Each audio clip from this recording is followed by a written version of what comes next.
En el caso de los precios mínimos, hemos visto que se genera un exceso de oferta. Ahora bien, ¿qué puede pasar con ese exceso de oferta? El mismo debe ser comprado por el gobierno, es decir, quien aplicó la medida va a ser quien se haga cargo del desastre que generó esa medida. Por lo tanto, el gobierno va a comprar el exceso de oferta. Ese sobrante de oferta, ese exceso, también podría representar un saldo exportable, es decir, que se comercialice al resto del mundo, pero es algo que no se puede hacer porque desde el punto de vista del comercio internacional estaría compitiendo de forma desleal con aquellos países que no tuvieron beneficio en la producción. O sea que no va a quedar otra que el gobierno compre el exceso de oferta. Puede parecer medio ridículo que el gobierno compre el exceso de oferta, pero son prácticas que en la vida real ocurren, sobre todo en Estados Unidos y en Europa, ocurre con lo que serían las actividades agropecuarias, sobre todo en la producción de los tambos, en la producción frutihortícola, es muy común en Europa, pero bueno, en definitiva el gobierno compra el exceso de oferta y después lo termina tirando, ¿sí? Lamentablemente ocurre eso. Bueno, la compra por parte del gobierno lo vamos a representar con el desplazamiento de la demanda de D a D sub G, donde D sub G, la demanda de color rojo, representa la demanda por parte del gobierno. Y lo vamos a marcar con una flechita, también de color rojo. Ahí lo que se termina generando es, entre comillas, un equilibrio. En realidad no es un equilibrio, porque un equilibrio es cuando la oferta de mercado coincide con la demanda de mercado. Acá lo que coincide es la demanda del gobierno con la oferta, a fines de eliminar esas pérdidas irrecuperables de eficiencia. Pero bueno, no es un equilibrio en sí, es un equilibrio forzoso, llamémosle de esa manera. Bueno, hemos mencionado que es ridículo que el gobierno salga a comprar el exceso de oferta, porque sobre todo es muy común en Francia, por ejemplo, la naranja suele tener un precio mínimo. Entonces los productores salen a ofrecer naranjas de más, después nadie las compra y el mismo gobierno las termina comprando y después nos queda otra que tirarlas, porque si nadie las quiere, directamente se tira la producción. Entonces, para evitar esa práctica ridícula, el gobierno puede optar por limitar las cantidades ofrecidas. En aquel caso, el gobierno se reúne con los productores y les va a decir, bueno, les vamos a dar el precio mínimo, pero no produzcan demasiado. Ofrezcan lo justo y necesario para así minimizar las pérdidas irrecuperables de eficiencia. Eso se llama cuota a la producción. El gobierno va a limitar la oferta, va a limitar las cantidades ofrecidas y en aquel caso la curva de oferta va a volverse una línea recta vertical. Lo estamos marcando ahí con color rosado. La curva de oferta se va a volver una línea recta vertical como si fuera una perfectamente inelástica. Entonces se va a producir las cantidades que los consumidores quieren a ese precio. Recuerden que habíamos mencionado que cuando se aplica el precio mínimo, los consumidores demandan 900 unidades y esas 900 unidades son las que efectivamente se transan en el mercado. Bueno, el gobierno le va a decir a las empresas, ofrezcan solamente 900 unidades y quedamos todos contentos. Esa situación también se la puede llamar como sostenimiento de precios o cuota a la producción, sostenimiento o mantenimiento de precios, ¿sí? También, tres nombres diferentes para la misma cosa. Vemos que ahí la oferta se volvió una línea recta vertical, como si fuera una perfectamente inelástica, y bueno, coincide el límite de oferta, coincide con la demanda y nuevamente se genera un equilibrio forzoso. Pasemos a continuación a tratar los impuestos. En el caso de los impuestos, nuevamente vamos a suponer que oferta y demanda presentan elasticidad unitaria, curvas ni muy aplanadas ni muy inclinadas. En aquel caso, más en un mercado competitivo, el impuesto se va a repartir más o menos en partes iguales. Acá no va a pasar como lo vimos en monopolio, donde en monopolio el productor le trasladaba la totalidad del impuesto al consumidor, porque en definitiva, al tener poder de mercado para fijar precio, tranquilamente lo podía hacer. Acá en un mercado competitivo no es posible. Se van a tener que repartir el impuesto más o menos en partes iguales. Ahora ya vamos a ver por qué decimos más o menos en partes iguales. Lo vamos a dejar ahí anotado a un costado. En un mercado competitivo, ante la aplicación de un impuesto,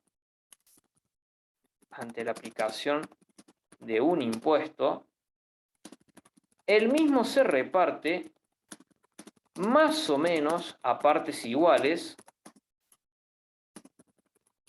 siempre y cuando la demanda y la oferta presenten elasticidad unitaria. Vamos a dar ahí un ejemplo. Es decir, si se aplica un impuesto igual a 10 pesos, se aplica un impuesto de 10 pesos, 5 pesos lo paga el consumidor y los 5 pesos restantes lo paga el productor. Entonces vemos que más o menos se reparte en partes iguales. Esto no será así cuando si, por ejemplo, la demanda fuera más inelástica. En aquel caso, la demanda soportaría la mayor carga del impuesto. Soportaría la mayor carga del impuesto. Es decir, con un impuesto igual a 10, los compradores pagarían, por decirlo de una manera, en lugar de 5 pesos, pagarían 7 pesos. Los consumidores pagarán 7 pesos. Y los productores, 3 pesos de impuestos.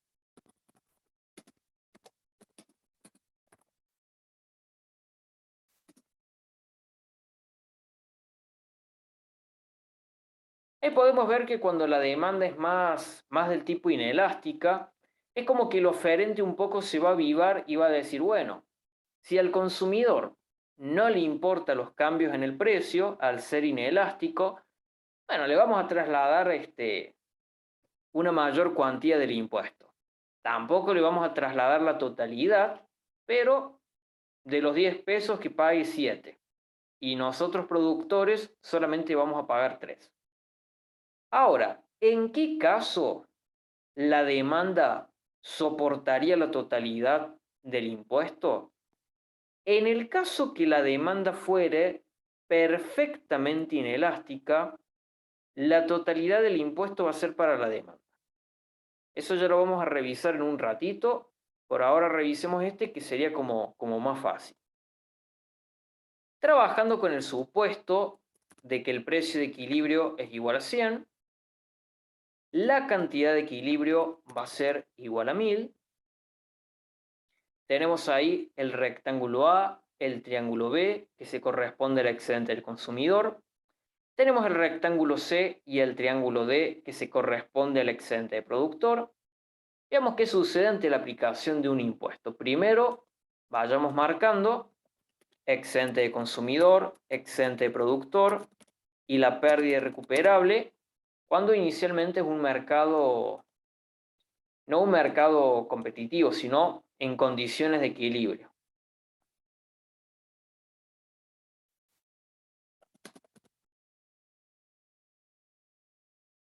Bueno, en condiciones de equilibrio, vemos que el excedente del consumidor es igual a A más B, el excedente productor es igual a C más D,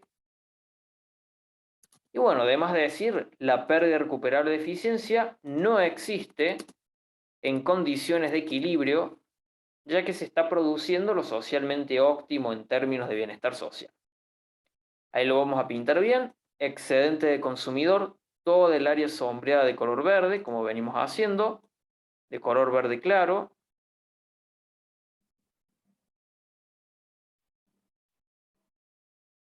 y excedente de productor, todo el área sombreada de color rosado.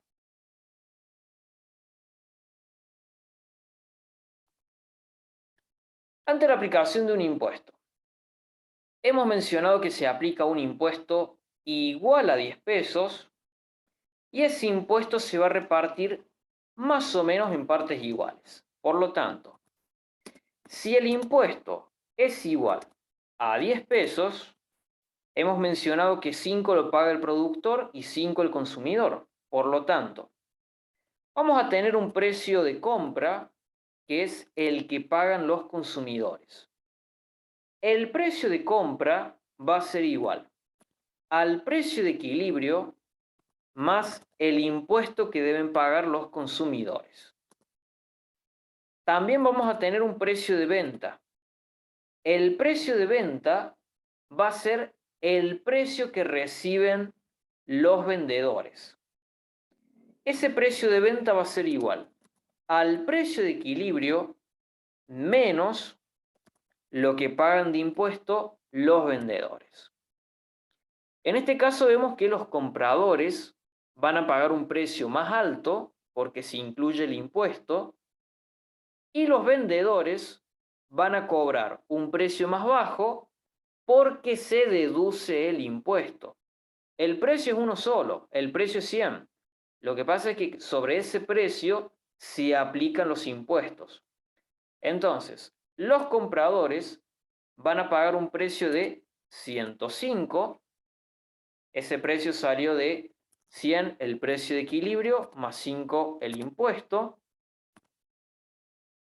Y los vendedores van a recibir un precio de 95, que sale de 100 el precio de equilibrio, menos 5 lo que se deduce de impuesto, lo que resta el impuesto.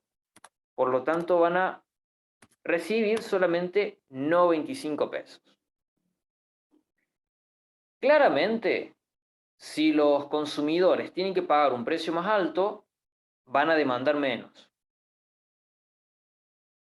Y si los productores reciben un precio menor, van a ofrecer menos. Por lo tanto, la cantidad transada va a ser menor.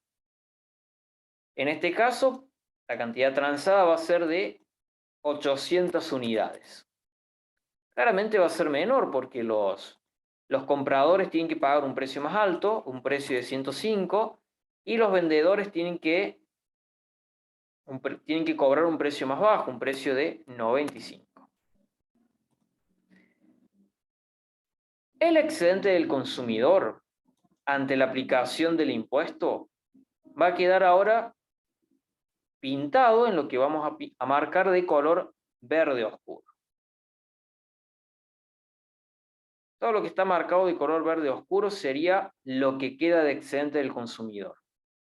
Y todo lo que vamos a pintar de color naranja es lo que queda de excedente de productor ante la aplicación de ese impuesto.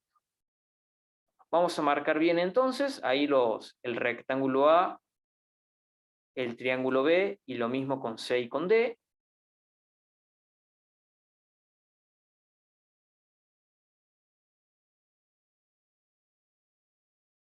La diferencia entre el precio de compra y el precio de venta, entre 105 y 95, es igual al impuesto de 10. Por lo tanto, si efectivamente se transan 800 unidades, esas 800 unidades son las que van a pagar el impuesto.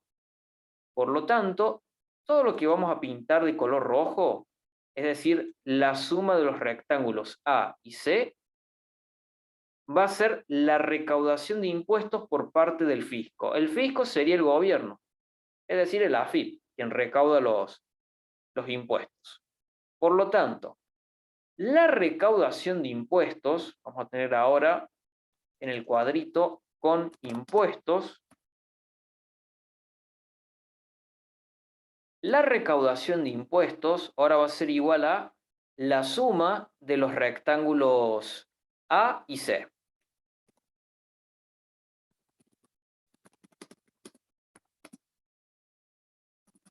La recaudación de impuestos es igual a A más C. Recuerden que el rectángulo A antes le pertenecía a los consumidores y ahora los consumidores van a destinar ese excedente para el pago de impuestos.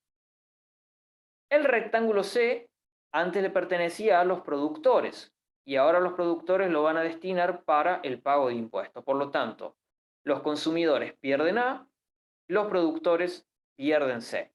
Pero esas pérdidas no van a ser pérdidas netas, porque alguien las está aprovechando. Las está aprovechando el gobierno recaudando impuestos. Vamos a mencionar ahí cómo nos queda el excedente del consumidor. Los consumidores pierden A y pierden B. Los productores van a perder C y van a perder D. Vemos que la que pierden los...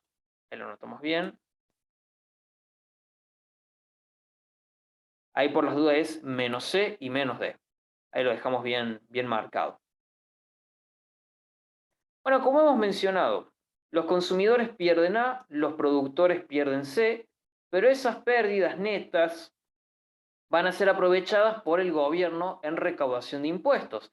Así que, por lo tanto, alguien las está aprovechando. La pérdida irrecuperable de eficiencia, es decir, lo que nadie aprovecha, va a ser igual a B más D, para este caso. Nos va a quedar pérdida irrecuperable de eficiencia igual a B más D. Que ahí en el gráfico lo vamos a pintar de color negro. Lo estamos pintando ahí. Bueno, todo ese triángulo pintado de color negro sería la pérdida irrecuperable de eficiencia. Y lo mismo que hemos mencionado con el precio máximo y el precio mínimo. Quien más inelástico es quien peor la va a pasar. Por lo tanto, si trabajáramos con una demanda más inelástica, hemos mencionado que de los 10 pesos del total de impuesto, ya no se va a repartir tan en partes iguales, sino que la mayor carga del impuesto va a recaer sobre la demanda. El productor se va a avivar y le va a trasladar 7 pesos de ese impuesto al consumidor y el productor solamente va a pagar 3 pesos. Pero el impuesto sigue siendo igual a 10, el impuesto total. Veamos cómo queda en aquel caso. Vamos a marcar ahora una demanda más inelástica, más inclinada.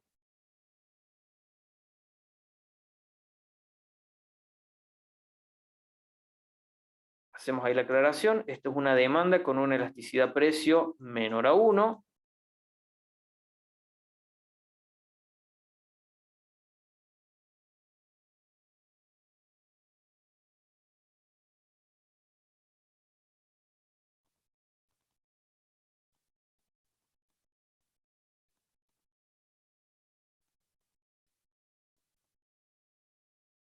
Bueno, ahí se observa que en aquel caso, la distancia que va a haber entre el precio de compra, ahí lo estamos marcando como precio de compra prima, con color naranja. Vamos a marcar la distancia con color amarillo. La distancia que hay entre el precio de compra y el precio de equilibrio es mayor.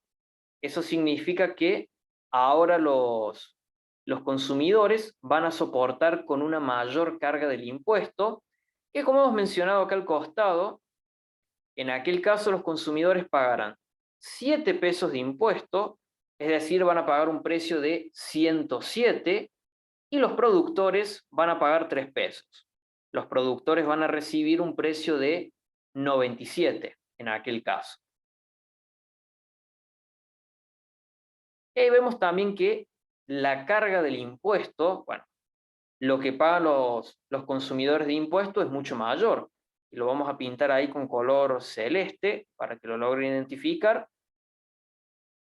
Todo esto que está pintado de color celeste es lo que ahora van a pagar de impuesto los consumidores. Mientras que los productores apenas van a pagar esto que estamos pintando de color verde oscuro. Es decir, los productores pagan nada, pagan, pero muy poco, y los consumidores terminan pagando la mayor cuantía. La conclusión es la misma que en los casos anteriores. Quien más inelástico es quien peor la va a pasar. En este caso, mientras más inelástica la demanda, mayor será la carga del impuesto.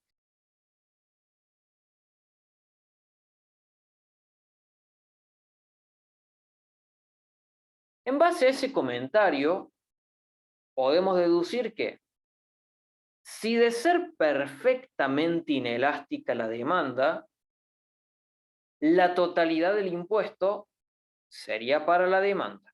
¿Lo vamos dejando ahí anotado? Entonces, si decimos que mientras más inelástica la demanda, mayor será la carga del impuesto para la demanda, mayor será la carga del impuesto para los consumidores. Entonces, si la demanda fuera perfectamente inelástica, es decir, la curva de demanda pasaría a ser una línea recta vertical. La demanda es una línea recta vertical. Si la demanda fuera perfectamente inelástica, la carga total del impuesto es para los consumidores. Ya vamos a ver cómo queda en el gráfico, porque es un poquito engorroso esa parte.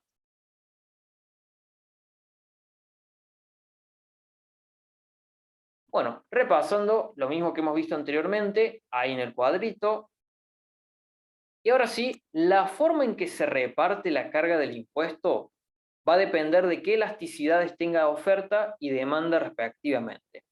En este caso, el cuadrito supone que la oferta es unitaria y quien tiene diferentes elasticidades es la demanda, ¿sí? Si tenemos una demanda que tiene una elasticidad igual a 0, perfectamente inelástica, la demanda soporta la totalidad del impuesto. Si la demanda es inelástica, elasticidad menor a 1, la demanda carga con la mayor carga del impuesto. Elasticidad unitaria se reparte en partes iguales entre oferentes y consumidores, que es lo que hemos visto acá. Vemos que el rectángulo A es exactamente igual que el rectángulo C, o más o menos son iguales, ¿sí? Cuando la elasticidad es unitaria, los dos pagan exactamente lo mismo de impuestos. Si tenemos una demanda más elástica, con una elasticidad precio mayor a 1, bueno, en aquel caso la oferta soportaría la mayor carga del impuesto, porque si los consumidores son elásticos, son más sensibles a los cambios en el precio, entonces ahí el oferente va a decir, bueno, me hago yo cargo de la mayor parte del impuesto. Finalmente, si la elasticidad precio de la demanda es infinita, es decir, perfectamente elástica, con consumidores muy sensibles, el oferente, para no perder su clientela, directamente se va a hacer cargo de la totalidad del impuesto, ¿sí?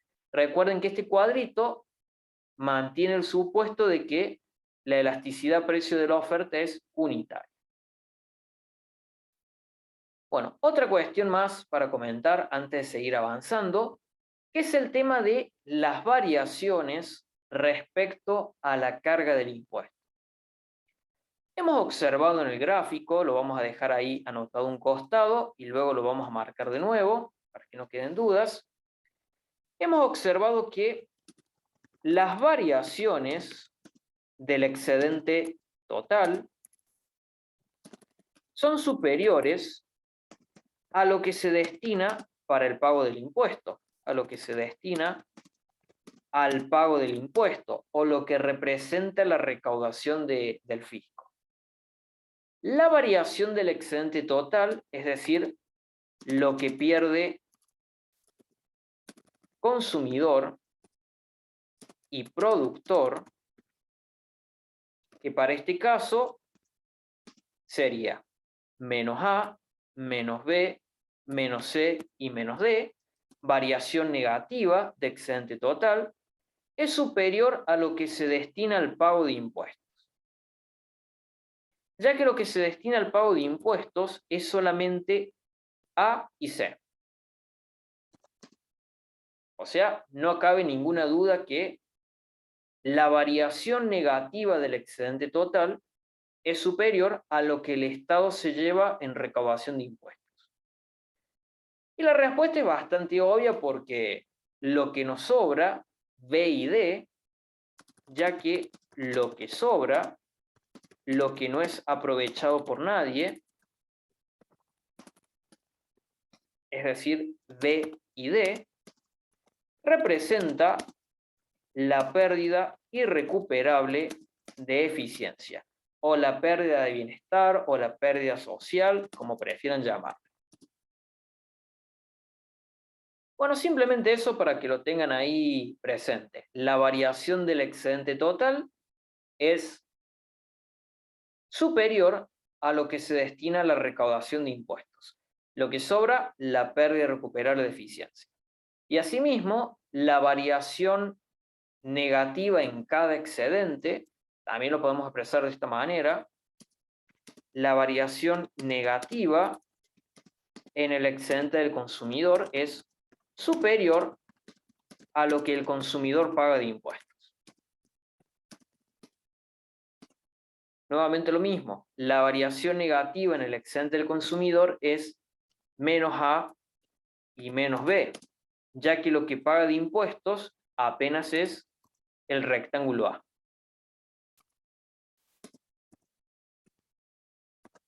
Y en el caso del excedente del productor, vamos a decir exactamente lo mismo. La variación negativa en el excedente de productor, es decir, menos C y menos D, es superior a lo que el productor paga de impuestos. En este caso los productores pagan C. B y D, las pérdidas irrecuperables de eficiencia. Bueno, ahí dejamos tres formas diferentes de expresar exactamente lo mismo, pero bueno, lo dejamos ahí comentado simplemente para ubicarnos.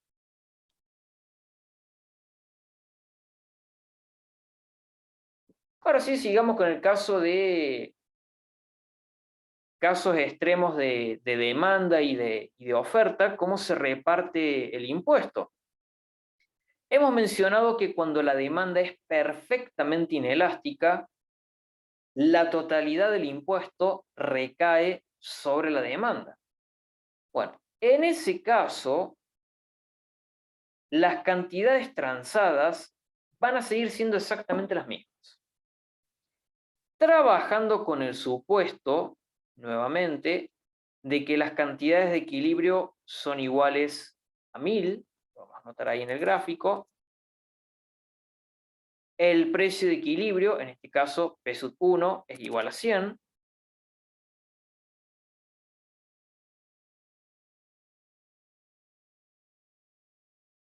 Y la demanda, como se observa, bueno, en este caso, sí, la demanda, como se observa, es perfectamente inelástica, es decir, una línea recta vertical. El precio puede ser 100, puede ser 1000, puede ser más alto, y los consumidores van a demandar siempre 1000 unidades.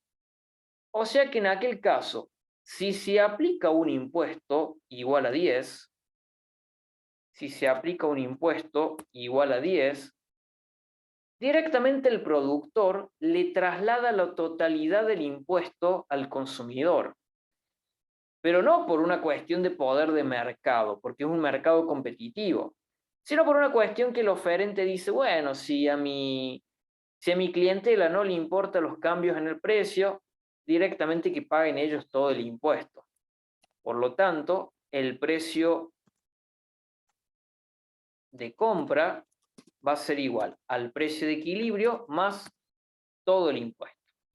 Y esto nos va a quedar en 110. ¿Cómo va a quedar el gráfico? La curva de oferta se va a desplazar hacia arriba. Pero atención a ese desplazamiento de la curva de oferta que estamos remarcando ahí con color amarillo, porque ese desplazamiento no es porque se ofrezcan menos cantidades, porque vemos que las cantidades que se ofrecen sigue siendo 1000. Es simplemente por una reacomodación de la oferta a fines de trasladarle la totalidad del impuesto a los consumidores. Simplemente por eso.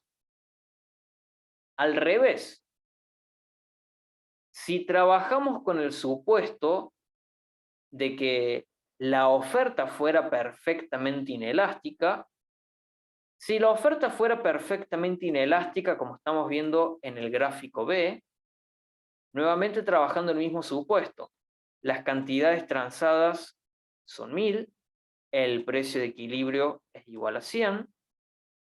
En aquel caso, la totalidad del impuesto lo va a soportar los oferentes. Y en este caso la demanda se va a reacomodar, es decir, se va a desplazar hacia abajo, pero no porque la cantidad demandada sea menor. La cantidad demandada sigue siendo 1000, que es la cantidad que se transa en el mercado. Simplemente se reacomodó para trasladarle la totalidad del impuesto a los productores. En este caso, el precio de venta nos va a quedar a 100 menos 10, un precio de venta igual a 90, porque la totalidad del impuesto recae sobre la oferta, porque la oferta es perfectamente inelástica. Repasando en la próxima filmina, llegamos a lo siguiente, que es lo que acabamos de mencionar. Si la demanda es perfectamente inelástica, como vemos ahí en el gráfico A, la oferta se desplaza hacia arriba, siendo la cantidad transada la misma que en condiciones de equilibrio. El productor transfiere toda la carga del impuesto al consumidor y la pérdida de excedente para el consumidor será total, ya que todo se lo lleva el Estado en concepto de recaudación de impuestos. En el gráfico B, si la oferta es perfectamente inelástica, la demanda se desplaza hacia abajo, siendo la cantidad transada la misma que en equilibrio. El productor soportará la totalidad del impuesto, en ese caso. Bueno, son casos extremos. En el libro creo que mucho no lo menciona y tampoco aparece en la filmina del profe, pero es algo que lo puede preguntar porque es algo que surge de una deducción propia, porque en la filmina del profe ustedes se van a encontrar con una formulita que dice la cuantía del impuesto se reparte en función de las elasticidades. Y por el comentario que hemos hecho, quien más inelástico es quien va a soportar la mayor carga del impuesto. Por lo tanto, si hablamos de una demanda perfectamente inelástica, y la totalidad del impuesto queda para la demanda. Hacemos esos desplazamientos, en este caso en el gráfico A de oferta, simplemente porque se reacomoda la oferta para trasladarle la totalidad del impuesto al consumidor. Pero vemos que la cantidad transada sigue siendo la misma, porque la demanda es perfectamente inelástica y va a demandar la misma cantidad independientemente del precio. ¿Sí? Simplemente eso. Bueno, estos grafiquitos ahí que están con papel y lapicera, justamente los puse a propósito porque este es un tema que a mí particularmente el de los impuestos específicos, en los casos extremos, con elasticidades iguales a cero o que tienden a infinito, es algo que siempre me costó. Y es algo que lo vi en Microeconomía 1, después lo vi en Finanzas, creo que era Finanzas Públicas, con el profe Fraín. O sea, lo vi tres veces. En Eco 2, después en Micro 1 y después en Finanzas Públicas. Y en ningún caso me había quedado del todo entendido. Y en la última clase le pedí al profe que me lo vuelva a explicar, me armó rápido ese gráfico. O sea que ese gráfico que están viendo ahí es tal cual del profe Fraín. ¿Sí? Bueno, simplemente eso. Vamos a continuar mañana con lo que es los subsidios, que se interpretan como lo contrario al impuesto, y vamos a revisar un poquito más complicado lo que sería el gráfico de el arancel. Bueno, sería como un poquito más pesado. Así que hasta acá sería lo de hoy.